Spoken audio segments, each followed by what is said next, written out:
Ice on the beaches, this blizzard will teach us. Ice on the beaches for years.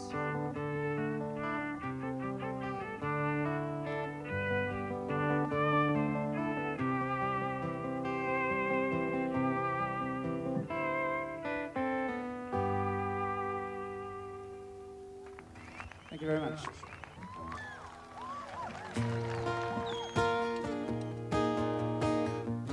It's a vital stage of development in terms of the band's future. We have to deliver a good album, and it's a way to further albums to the sort of success that we want. Silver and gold, high on your pedestal, your passions grow cold. If you're a mountain, it pays to look down. You'll never know who's cutting you round.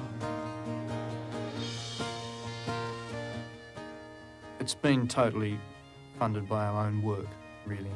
We haven't gone looking for sponsorship, we haven't asked for grants. We haven't had to dig into our pocket either. We've just made the band pay for itself. Never learn how to lose. I'm the regular everyman, have no wishes of few.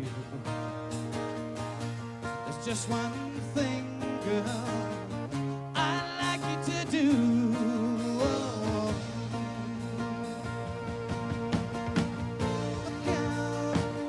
Look out my window.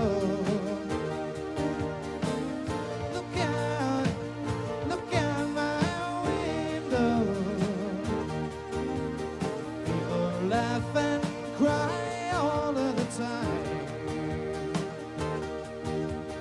Drinking beer but still loving sweet summer wine. Look out. Even if the band folds, we've got an album which says, you know, this is how good we were when we were playing together. And if I decide to keep on songwriting, then I can hold the album up and say, this is something that I've contributed to. You'll never find. Sting of a kiss from someone you left behind. Look out my window. Playing live is very much an adrenaline rush type thing. Let's say it's an experience for the moment, although the way that you go about the recording process is totally different. Recording has got a reasonable degree of longevity about it.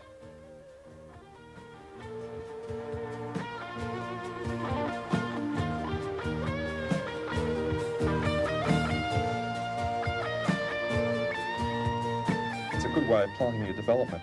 It's rather like having a photo album of yourself during various stages of growth, and you sort of look back and see yourself as a kid and see yourself as you are now, and also very much so in the recording thing as well.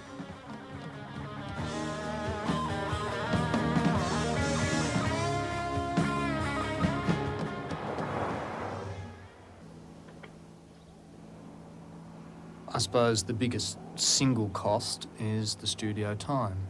Studio time anywhere is exceptionally expensive. You have to know what you want to do before you waste everybody's time. It's where we've been rather lucky with George being in the band, prepared to give a little more time than perhaps might have been possible for us. It feels to me that it's too fast. What's the call song, God Bless Your Island? Yeah. I'd always really been enticed by the ability of having a great deal of creative expression, and also through virtue of the different types of equipment that you use in the studio, to really be able to have total control over what you're doing. And that, to me, is probably one of the main reasons I really got interested in recording, the fact that I could take a product and really, really enhance it.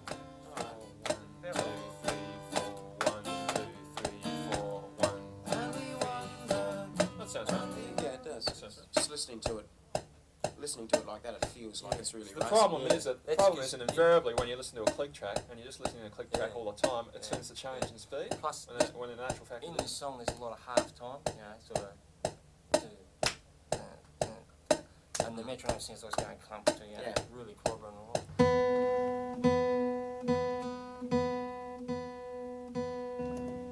Emily, you can do it.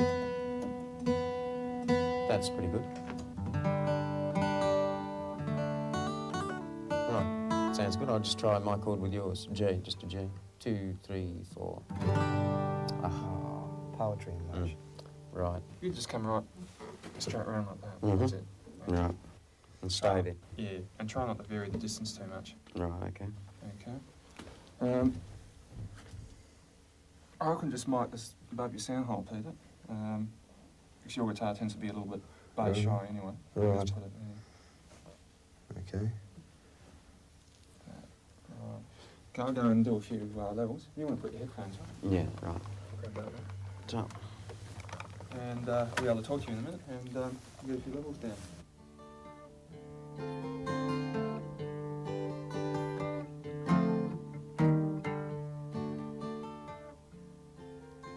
I think you could loosely define the recording process as consisting really of, let's say, about 3 major stages.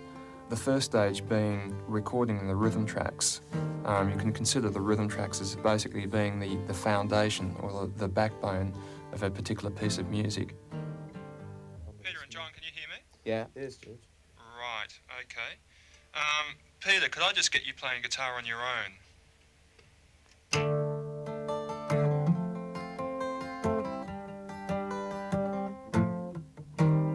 Same thing for you, John. Just play guitar on your own.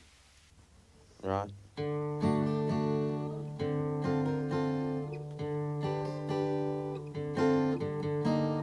Okay, listen, guys. Yep. Yep. How's that for fallback through your headphones? Good. No For worries. me. Okay, you can hear each other? Yep. Right. Yeah, about that volume.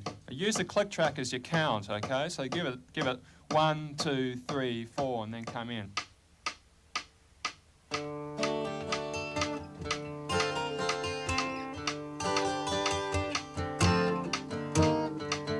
Hang on, George. I forgot the click track was there, so I sped up. Well, Try it again. Peter, the idea of having a click track there is that you don't speed up. Oh, you're supposed I'll to slow stay. down You're then. supposed to stay on beat. Right. It's terrifying. Okay.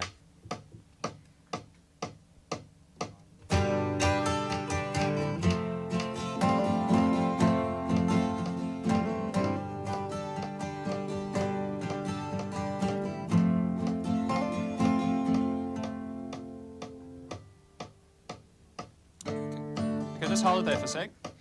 Peter, you are being a little bit heavy-handed there.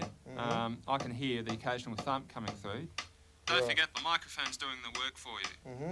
Okay, we're not sort of in a stage situation now. You know, the microphone is doing the work and I can control the level here. Right to go? Yep. Okay, just remember what I said before. I'll give you a cue. I'll tell you the tape machine's rolling. Leave it 5 seconds and then do your count. I'll start the click track at that particular stage. Okay. And remember, we need absolute quiet before and after. We're right to go? Yeah.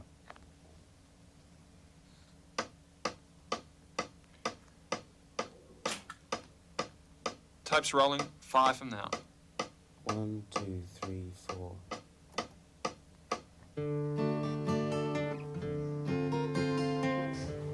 Victorian era. Emily, I'd like you to walk in just past the door to deliver your lines. As you do that, Libby will just be pulling the bow to and I'll cue Emily in. George, the sound has to vary so I can hear Libby close up because that's where the lens is, Right. and Emily in the background. Right, okay. I've got a mic around the corner there. Right. Emily, That'd be great. No, Okay. close mic up behind you. Right. Well, I guess I'm fortunate in the extent that I can also, Okay. to a reasonable degree, combine what I do in the studio with what I actually do as my main form of employment. I actually work as a sound recordist, whereby I tend to work on a lot of different projects. It could be drama, it could be current affairs, it could be news. That, of course, is far removed from perhaps sitting behind a recording console and recording music, but it's still good to be at the receiving end of the microphone. And it's another aspect, I guess, of the recording technology. I certainly don't consider the job as being the poor man's cousin to recording music. Slate 39. Stand by. Wait for George. Cue Emily. The carriage is ready, ma'am.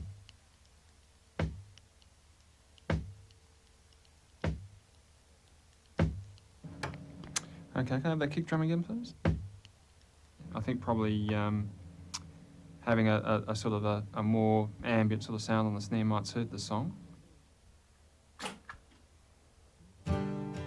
The one thing about the recording process is that I never stop learning.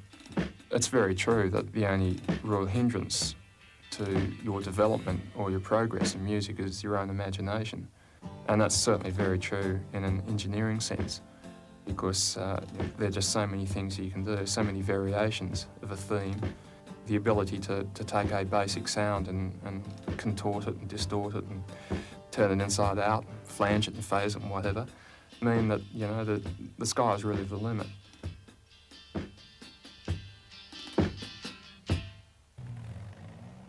In the beginning, the guys in the band expressed an interest in possibly calling it the Doghouse label, which we liked, of course, and we said yes, and we'd be keen for that. So we offered to pay for the printing of it, and luckily enough, one of our barmen happens to be a fine art student, so he went and did a few drawings, and everybody seems very happy with it, so it looks like that will probably be the label itself. The group themselves weren't exactly sure of what specific image they wanted. The idea that we've ended up with is a dog's head, which on the label can be reversed, so you can look at it one way, turn it 180 degrees and see another dog's head. One way the dog's smiling, the other way the dog's playing a harmonica, has it in its mouth. Just simply be a black and white pen and ink drawing. Of course, we're not working with an enormous budget. It's much simpler to keep it simple, keep the costs low, I suppose. You ready to do one now? Yeah, I think. Now remember, John, I demand nothing short of excellence from you. Okay, George. I'll do my very best. I want it in one take. Okay. And there's 24 take nonsense. Right. Okay. You ready to go? Mm-hmm. Okay. The next important stage is probably what we call the overdub stage, which is where things like vocals and solos, the fine tuning of the song is done at that stage, and the way that's achieved is really by playing back the existing rhythm tracks in synchronisation to the particular performer, be it the vocalist or soloist, and they play along with it. 10 in every town, they say.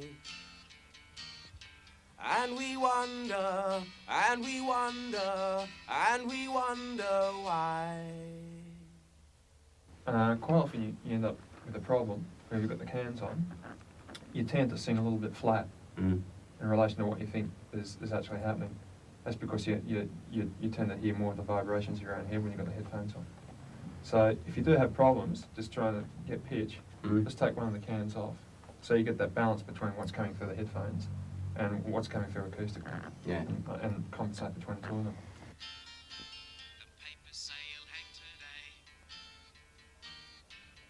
It can be time-consuming at times when, after you've done 15 takes and your throat's coming out your ears, that can quieten you down a bit. But other than that, it's not frustrating at all. I think we're working together pretty well on it.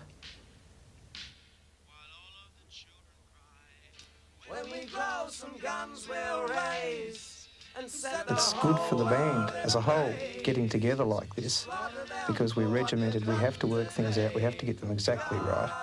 And of course, that benefits our live performances.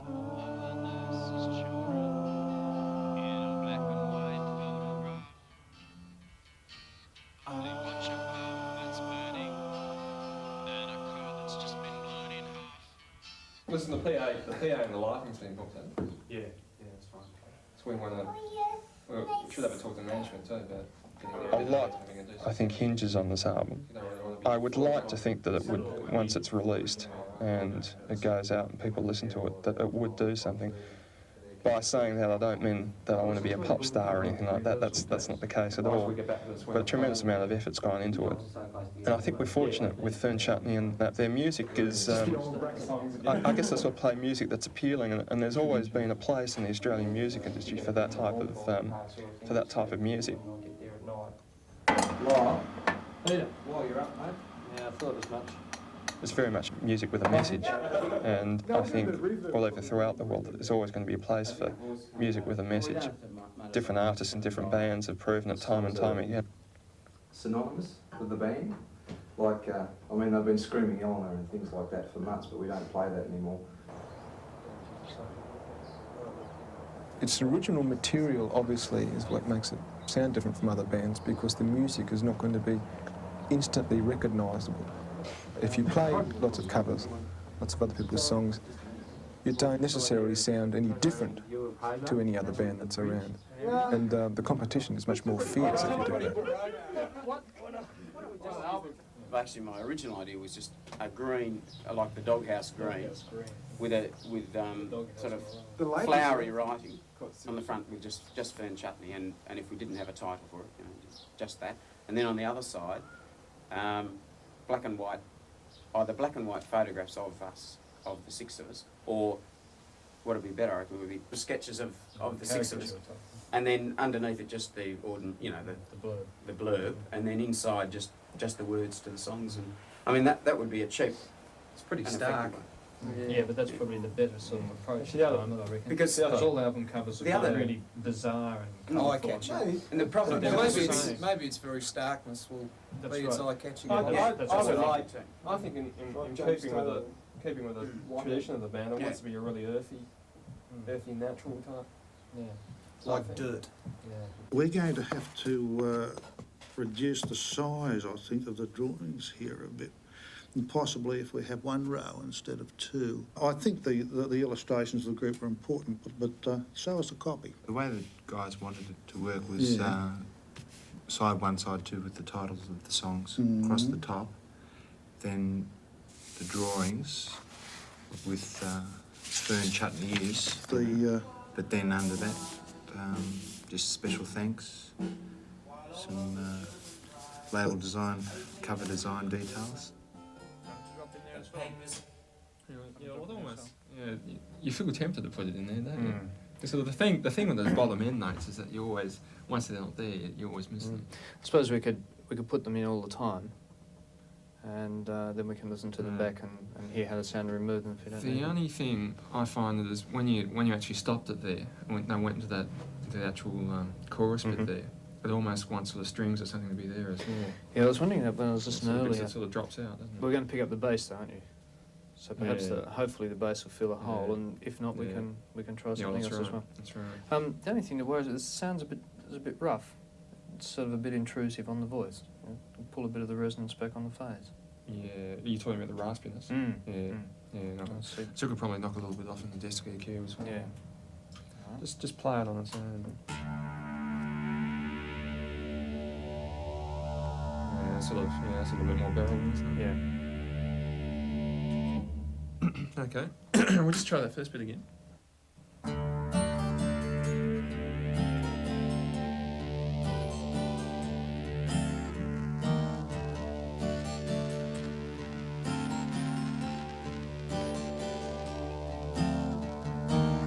A bloody night in Ireland, a bomb blew the children away.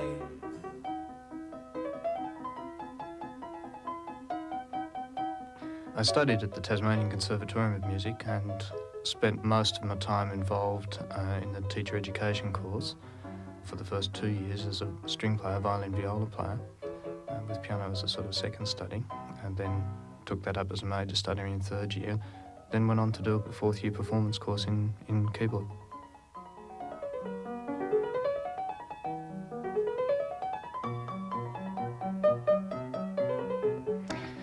Well, the piano is an Erard, which was the standard grand piano of the mid-19th century before the Steinways and Bosendorfers became popular. I was looking for a harpsichord and saw the lid and found this piano in various states of disrepair and strings hanging out and so on, and invited some people up to look at it, and they said don't buy it, so I did. And just sort of spent a lot of time doing it up. It's straight strung, so all the strings go straight down the piano, they don't cross over as in the modern piano. So that changes the type of sound. It's a little bit thinner type of sound, it's not a strong resonance.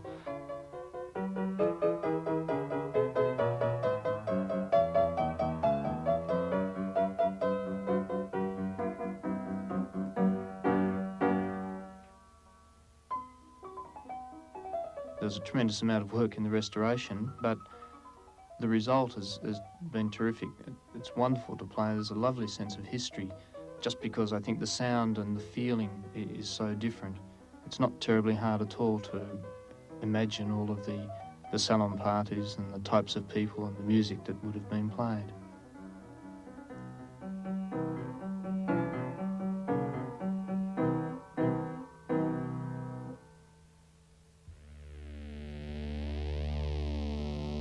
When you're working with other people and you're working on, original stuff that has immediacy, the fact that I can get involved in the electronic keyboards, they provide immense opportunities all the time for new sounds and new ideas.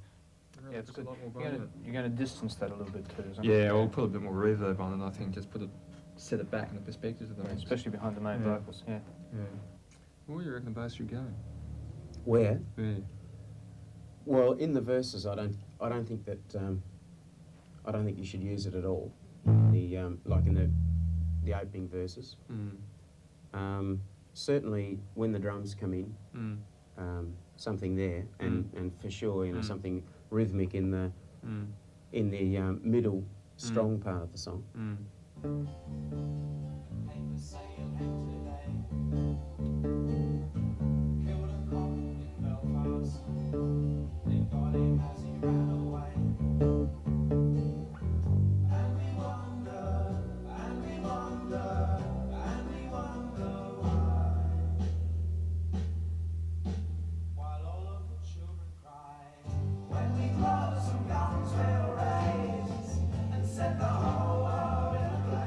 When you're working with original material all the time, you're trying to find ways of expressing as well as possible what whoever the writer happens to be and whatever they're sort of on about in the best way.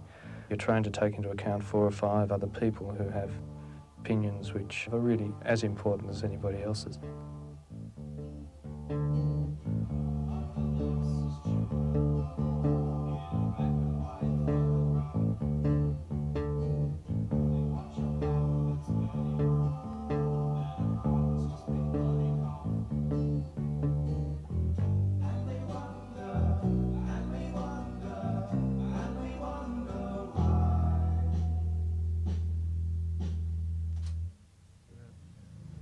Well, I like half of it, but I don't like. You don't like it. I don't like the bass over the verses at all.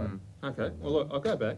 I'll just put it in. And just one other thing. Well, when it gets into the middle with when we go some guns will raise, slaughter them for what they've done today. On that, it's bass has to stop on the day. Right. Sort of echo really needs silence, doesn't it? To be the next stage, which is probably the most demanding and probably perhaps the most fulfilling stage, is the mix down, where the various tracks are then combined to a stereo master. And during that stage, you can add all the different effects you want. You can have reverb on vocals or echo, or you can use doubling effects, and it gives you a fair degree of latitude as well, because if you had a particular piece of music and 10 different engineers, they'd all mix it 10 different ways. I usually like to try and keep somebody else there while I'm mixing down. In the case of the Fern Chutney album, it's Ben Lyle. What I've done there is put a bit of doubling in his voice, and just put a slight pitch shift. It's been good also from the point of view of being able to bounce ideas off him as well. Perhaps Lyle more so than the other members of the band, because he's had a greater degree of experience and perhaps a greater understanding of the technicalities of music in terms of tonalities and balance. You worked quite well, I thought. Yeah, you've got the harmonies on the second track there, haven't you? Yeah. That, I mean, it added, it immediately sounded like yet another voice in amongst it all. Yeah, terrific. We dropped the harmonica because when it was drawn it just didn't look like anything, and used the guitar because it instantly conveyed the idea that we were after, music.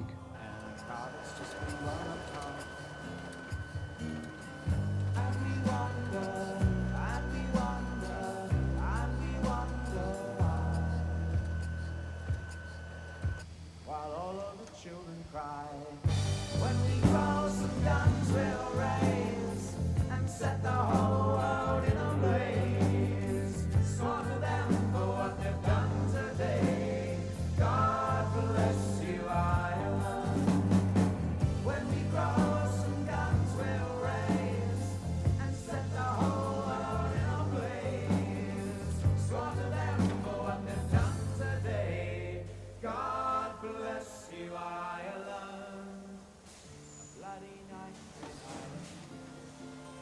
bomb blew the children away. A country full of martyrs, 10 in every town they say. And we wonder, and we wonder, and we wonder, and we wonder, and we wonder, and we wonder, and we wonder why. While all of the children cry.